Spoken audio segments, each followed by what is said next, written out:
프랑스 우리 사진작가 까르띠에 브레송의 말이죠. 뒤에 이제 이렇게 글씨가 잘 안 보일 수 있는데 이렇게 토로합니다. 평생 삶의 결정적인 순간을 찍으려 발부둥 쳤으나 삶의 모든 순간이 결정적인 순간이었다고 토로합니다. 참 사진작가 모양인데 유명한 사진작가입니다. 결정적인 순간을 이제 포착하려고 이렇게 사진기를 둘러대고 애를 썼지만 되돌아볼 때 삶의 모든 순간이 결정적인 순간이었다. 어떻게 동의가 되십니까? 참 삶의 모든 순간이 지나고 보면 결정적인 순간이었음을 우리는 보게 됩니다.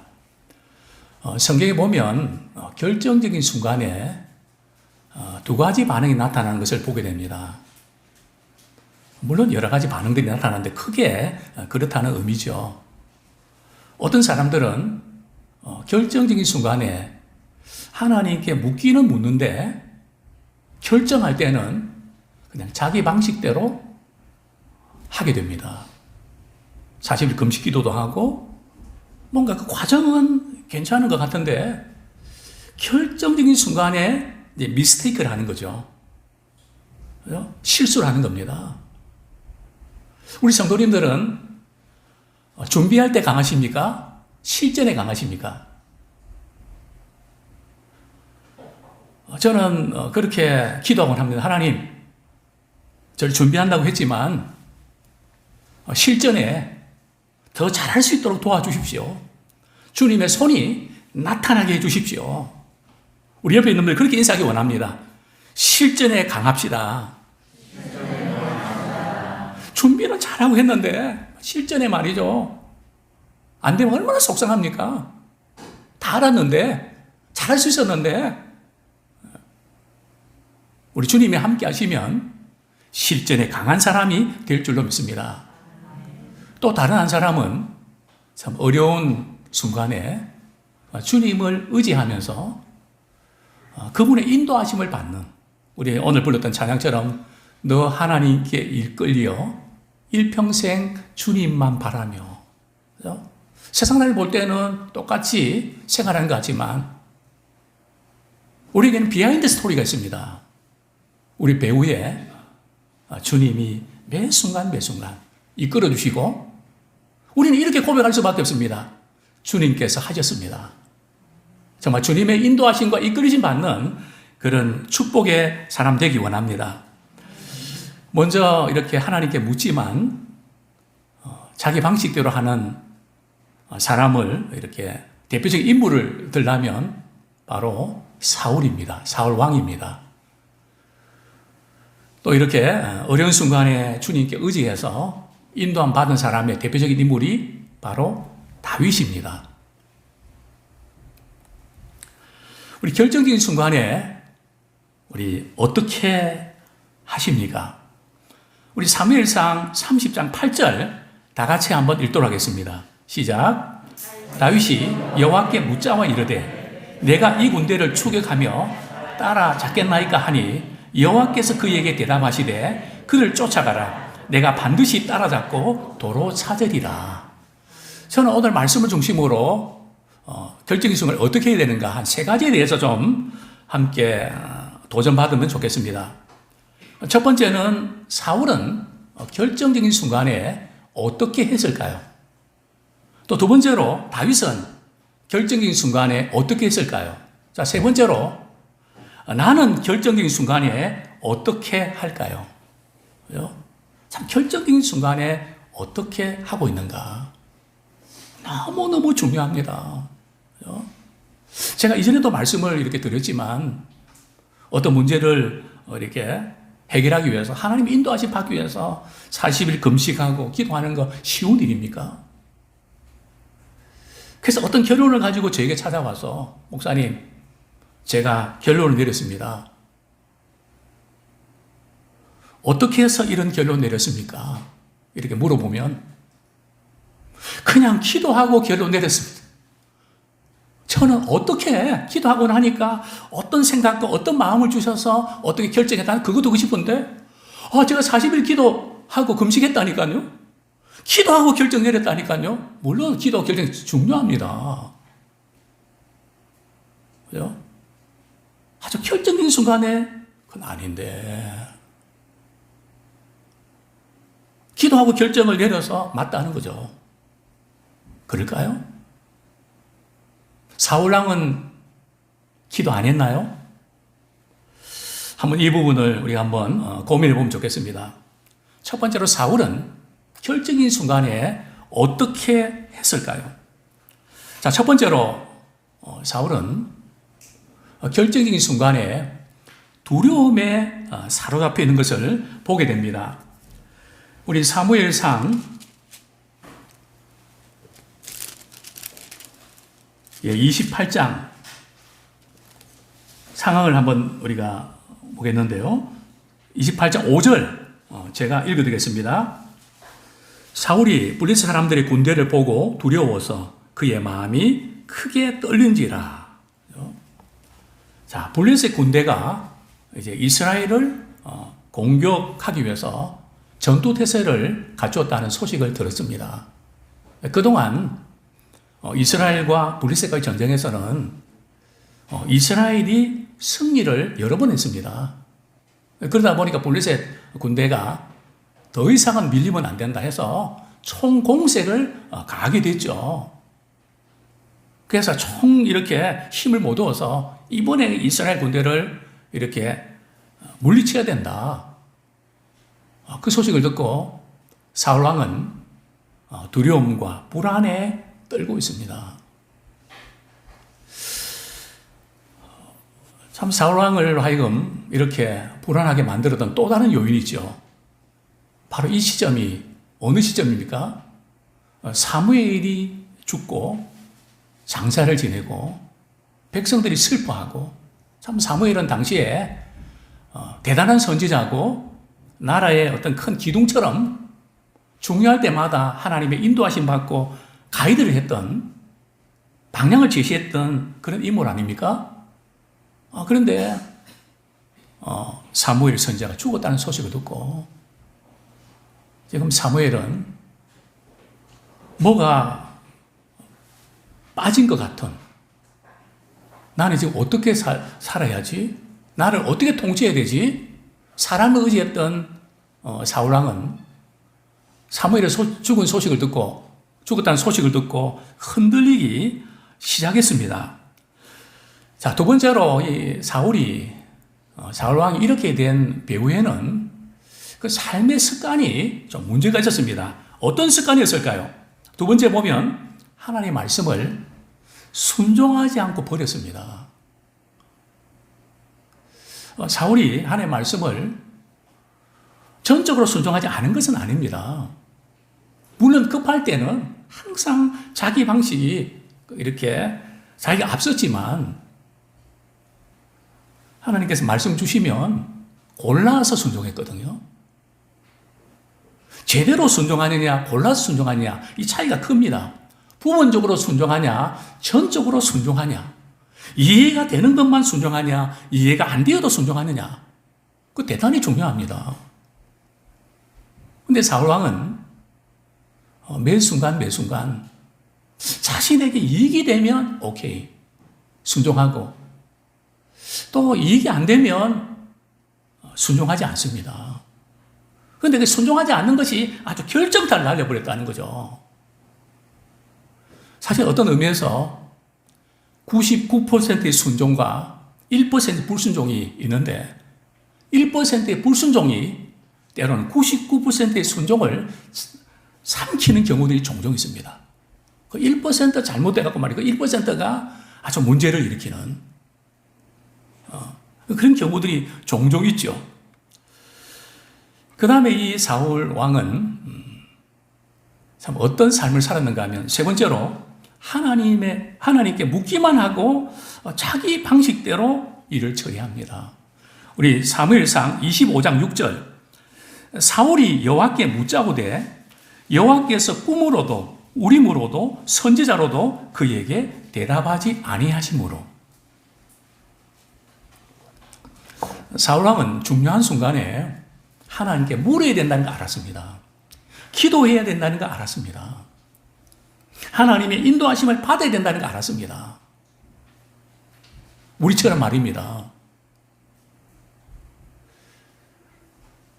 그런데 사울왕이 하나님, 이 전쟁에서 어떻게 되겠습니까? 그걸 알고 싶었는데 아무 대답이 없으신 겁니다. 뭐가 뭔지를 알 수가 없었던 겁니다. 물어볼 사람도 없죠. 참 난감합니다. 자, 그런데 우리 역대상 우리 10장 14절에 보면 오늘 본문과 조금 다른 표현이 나오는데요. 사울이 사무엘 역대상 10장 14절에 보면 사울이 여호와께 묻지 않았기 때문에 하나님께서 그를 죽이셨다고 기록되어 있습니다. 분명히 오늘 본문에서는 사울왕이 하나님께 물었는데 우리 역대상 10장 14절에는 하나님께서 사울왕이 말이죠. 하나님께 묻지 않았다. 이 어떻게 우리가 연결시켜야 될까요?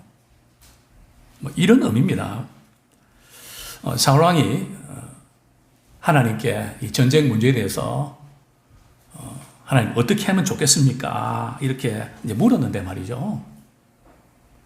한 번 이렇게 물었는데 하나님 답을 안 주시거든요. 그러니까 바로 자기 방식을 사용하는. 어쩌면 하나님 안 해주시면 제가 알아서 하겠습니다. 이게 너무 강한 거죠. 신앙생활 그렇게 하는 거 당연한가요?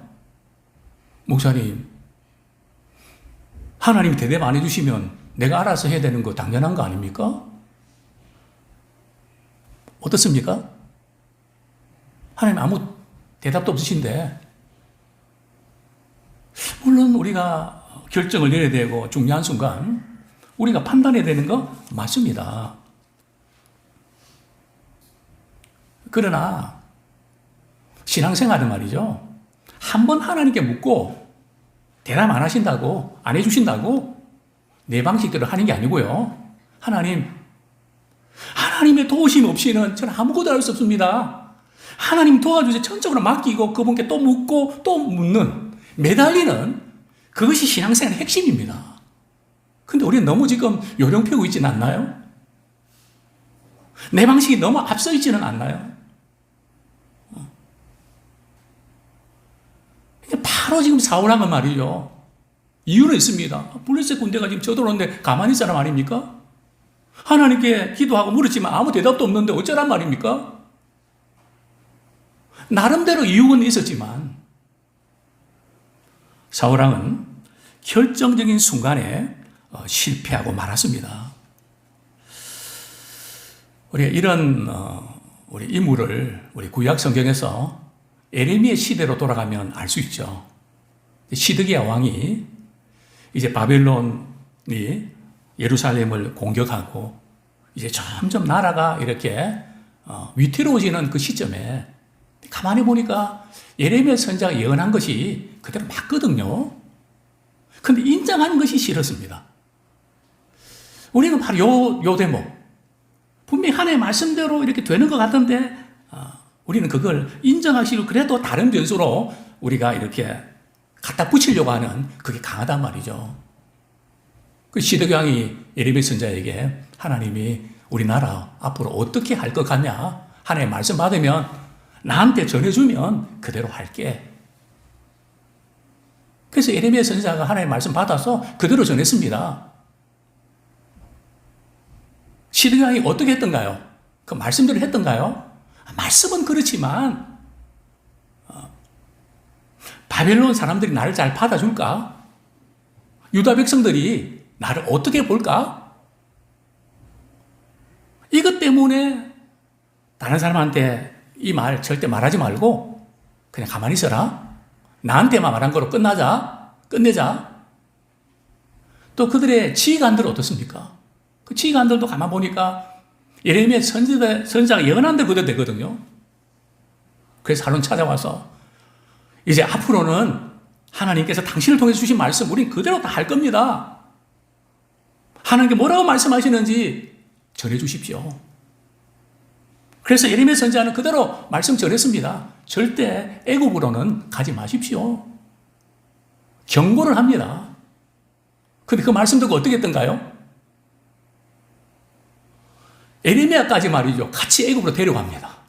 하나님 그렇게 말씀하지 않았다고. 그러니까 자기 방식을 그대로 가지고 하나님께 한번 노크하는, 사인해서 하나님께서 오케이 하면 그대로 하고 오케이 안 하면 내 방식대로 하는, 이것이 또한 우리의 신앙생활의 모습은 아닌지 우리가 한번 돌아보기를 원합니다.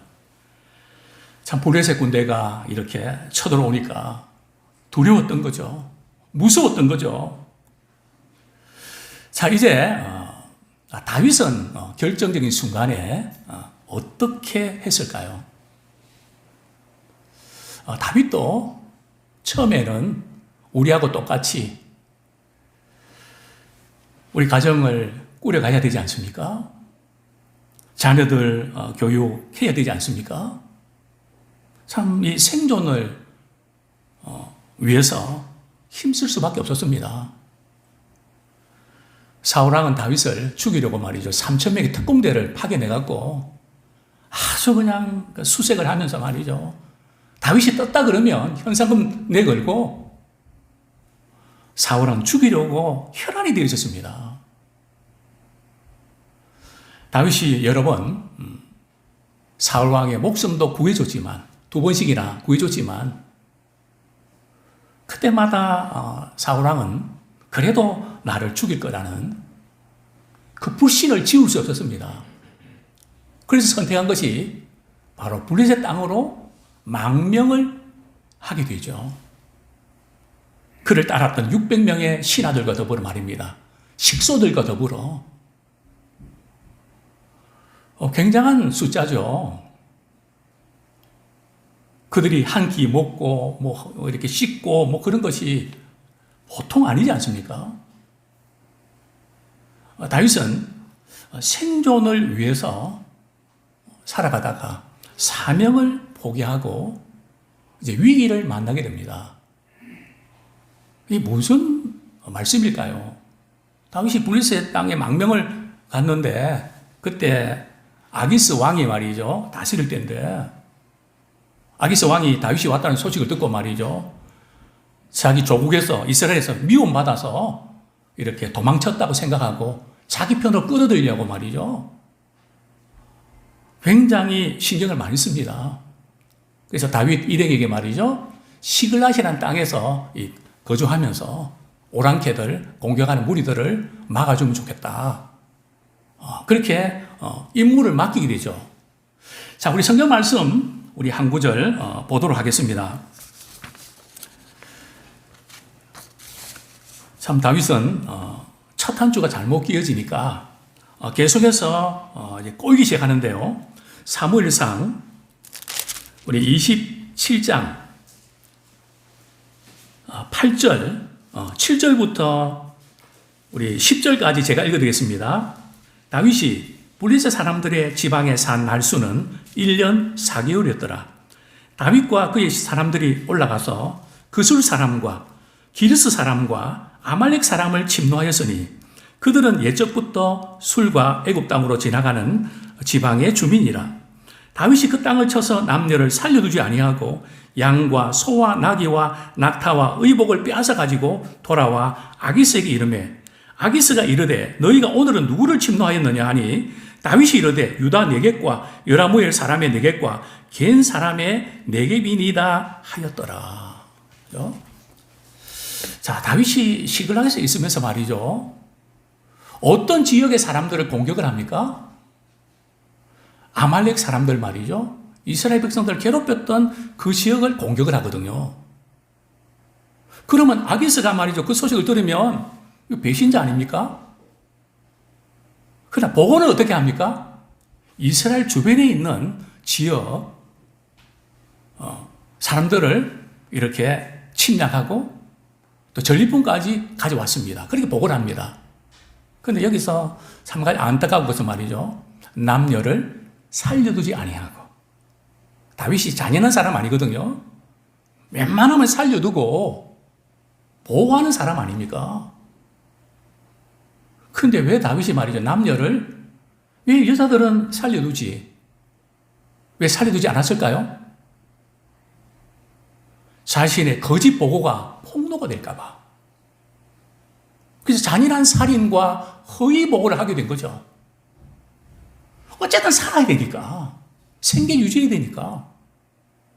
그 자리에 붙어 있어야 되니까. 뭐 어떻게 할 수 없으니까.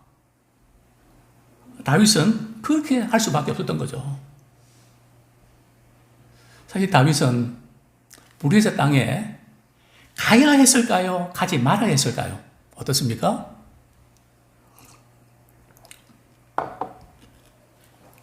가야 했을까요? 가지 말았어야 했을까요? 하나님께서 가지 말라고 하셨거든요. 왜냐하면 위험 부담이 너무 크니까, 위기가 너무 크니까. 그런데 하나님은 어떻게 할 수 없잖아요. 내가 살아야 되잖아요. 하나님 이해해 주세요 하고. 물론 성경에 그 말씀 있는 거 아닙니다. 어쨌든 갔단 말이죠. 자, 이제 문제가 터졌습니다. 이제 블레셋 군대와 이스라엘 군대가 이제 전쟁을 앞두고 있는데요. 하루는 아기스 왕이 다윗을 호출합니다. 이번 전쟁에 참여해서 혁혁한 공을 세우면 나의 경호대장으로 임명해 줄게. 한번 이번에 잘 한번 해서 좋은 성과를 거두면 좋겠다. 승리를 가져오면 좋겠다. 그런데 누가 반대하죠?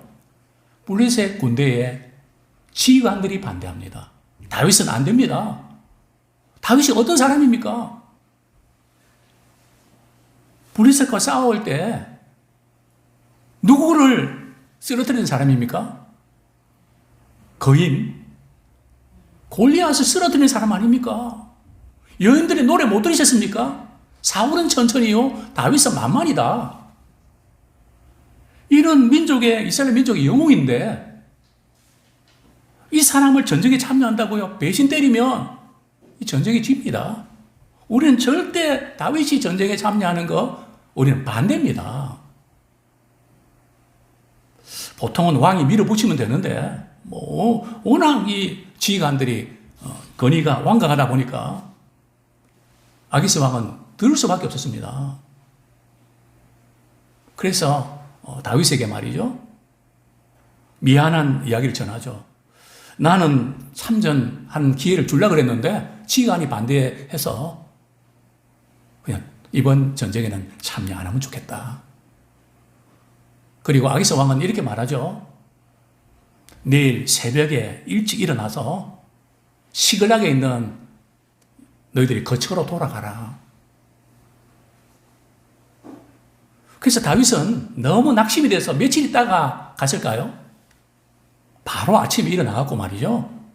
다 준비해갖고 처자식도 있는 시글락으로 오게 된 거죠.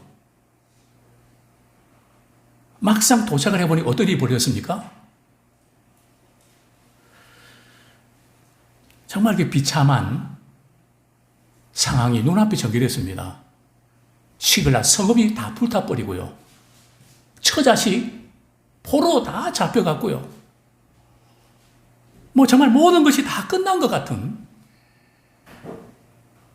이런 절박한 상황.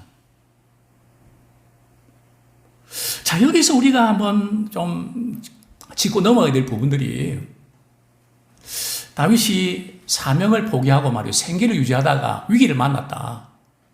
만약에 다윗이 이 이스라엘과 블레셋과의 전쟁에서 참여했더라면 어떤 일이 벌어졌을까요? 상상이 되십니까? 이스라엘 입장에서는 뭐가 됩니까?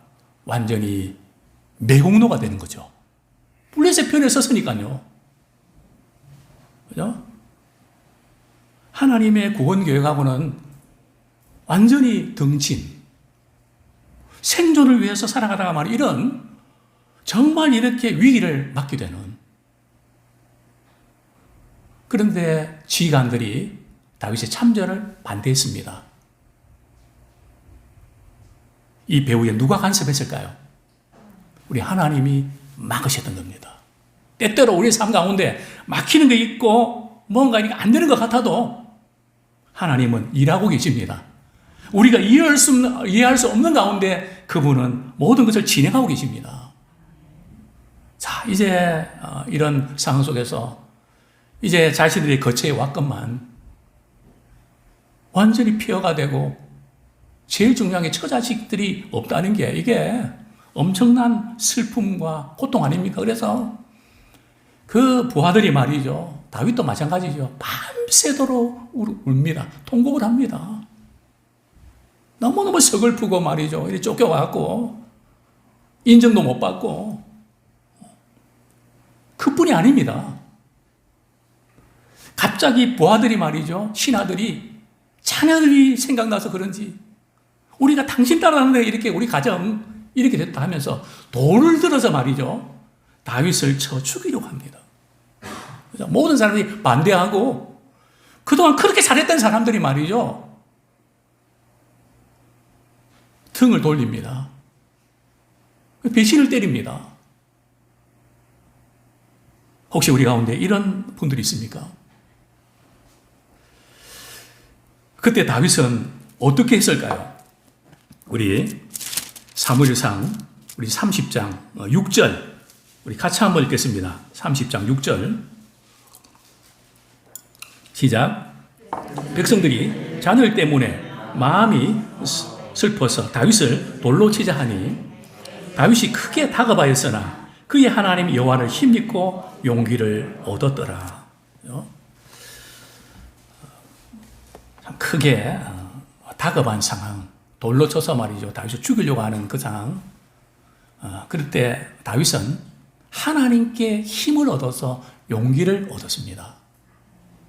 돌로 죽이려고 했던 그런 사람들 어떻게 한순간에 마음이 바뀌었을까요?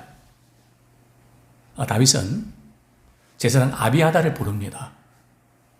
에봇을 갖고 오십시오. 에봇에는 우림과 둠빔이 있거든요. 우림과 둠빔이 무슨 역할을 했는지 우리는 자세히 알 수 없지만 중요한 결정할 때 하나님께서 사인을 주셨던 분명한 그런 것임을 우리는 알 수 있습니다. 그래서 다윗이 하나님께 묻습니다. 하나님, 우리가 지금 추격하면 다 찾아올 수 있겠습니까? 그랬더니 하나님께서 말이죠. 다윗에게 이렇게 말씀하시죠. 우리 8절 말씀 제가 읽어드립니다. 다윗이 여호와께 묻자와 이르되 내가 이 군대를 추격하면 따라잡겠나이까 하니 여호와께서 그에게 대답하시되 그를 쫓아가라. 내가 반드시 따라잡고 도로 찾으리라. 다시 찾을 수 있다는 확신. 또 하나님의 그 말씀하심. 참 우리가 위급할 때 우리 하나님께 기도하고 그분의 말씀을 통해서 확신을 갖고 용기를 얻기를 소원합니다. 자, 이제 추격을 하게 되는데요. 또 문제가 생겼습니다. 지금 그들이 이렇게 집으로 돌아올 때 한편으로는 살았다 하는 사람도 있었지만 한편으로는 인정받지 못한 슬픔과 참 이렇게 우리는 뭔가 하는 그 때문에 많이 힘들었을 것입니다. 그리고 돌아와서 황폐된 자신의 거처를 바라보면서 통곡하고 우는 게 쉽습니까? 참 이 우는 거 엄청 힘들거든요. 그죠? 완전 지쳐버리는 거 아닙니까? 그래서 불의 시냇가를 건너야 되는데 600명 중에 200명이 말이죠. 우리는 피곤해서 우리는 못 갑니다. 마음을 합쳐도 될까 말까 한데 3분의 1이 말이죠. 나고자가 생깁니다. 다윗은 그렇지만 포기하지 않습니다. 여기 있으면서 우리 소유도 지키고 나머지 400명과 추격을 합니다. 근데 어디를 가야 됩니까? 아말렉 군대가 진영이 어딘지 어떻게 합니까? 그런 가운데 신하 중에 한 사람이 지금 죽어가고 있는데 입은 옷을 보니까 애굽 군대 군대 보아 가운데 한 사람 같은데 사흘 동안 못 먹어갖고 말이죠. 뭐 힘도 없고 그래서 그냥 그 떡과 물과 이렇게 그걸 이제 제공을 했더니 그러면서 너는 누구냐? 그러면서 그 이 사람이 이야기하면 나는 며칠 전에 이 지금 이스라엘 진영을 시클락 이 진영을 공격했던 아말렉 군대 중에 한 사람입니다. 근데 주인이 내가 병들었다는 것을 알고 나를 버려두고 떠났습니다. 나를 그 진영에 넘기지 않으면 제가 그 군대까지 그 진영까지 제가 인도해 드리겠습니다. 다윗이 당연히 오케이죠. 자, 세 번째로 우리가 알아야 될 것은 생각지 않은 사람과의 만남을 통해서 하나님이 일하십니다. 그죠? 하나님이 직접 계획하시는 경우도 있지만 대부분은 사람과의 만남을 통해서 일하십니다. 전혀 생각지 않은 사람 만나서 말이죠. 그분과 어떻게 연결되어서 우리 하나님이 일하시는. 자, 이제 다윗은 추격합니다. 자, 아말렉 군인들은 말이죠. 이 전리품과 또 지금 이스라엘 처자식들 말이죠. 다윗의 일행의 처자식들 이렇게 같이 움직이니까 빨리 행군 못하죠. 그리고 승리의 기쁨에 도취돼서 뿔뿔이 흩어져 갖고 말이죠. 술에 취해서 이렇게 방가는 이때에 다윗의 부대가 급습을 하죠. 그래서 이 전쟁을 승리로 이끌어냅니다.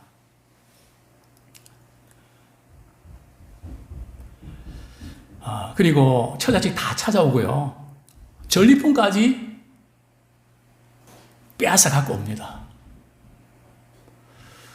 이제 불의 시냇가를 지냈을 때, 건널 때에 거기 있던 200명이 말이요, 마중 나옵니다.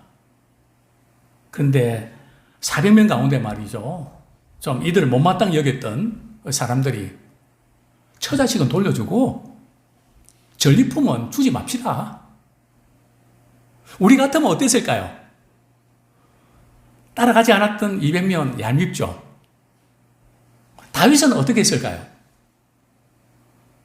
다윗은 이런 상황 속에서 우리가 이 전쟁에 승리한 것은 하나님의 보호하심 때문이다. 하나님이 하신 것이지 우리가 한 게 아니다.